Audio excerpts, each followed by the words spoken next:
Doing justice. As I've been reading this week's material, especially Wolf's chapter on oppression and justice, I've been thinking about these things in the context of what's happened for many years in the Balkans.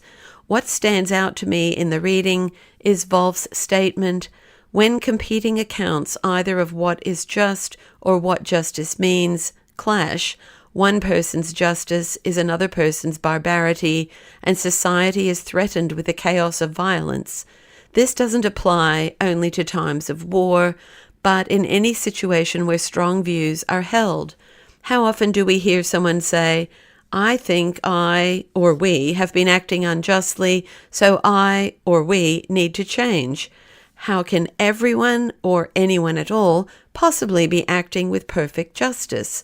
As a young adult, I idealistically clung to the notion of pacifism and would have likely opted for neutrality, but many years later I can see that that can be just as harmful or worse. Wolf gives solid and scriptural reasons as to why and calls us to seek and struggle for God's justice, not our own. You hit the nail on the head as to the essential first step. We must choose to see the singular worth of every person, each one a precious image-bearer of God, whom God loves perfectly and completely. None of us has the wisdom, power, or accessibility to fix the entire conflict or systems of injustice.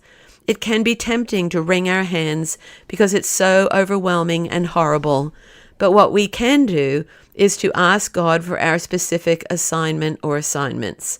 Who are we to pray for? For example, orphaned children.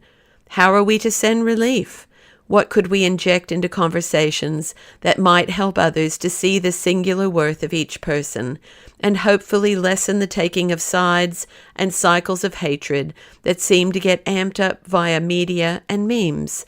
We can pray big, hope big, and give big, speaking and acting in ways that bring the life and light of Christ to both those within earshot and those in the middle of the chaos.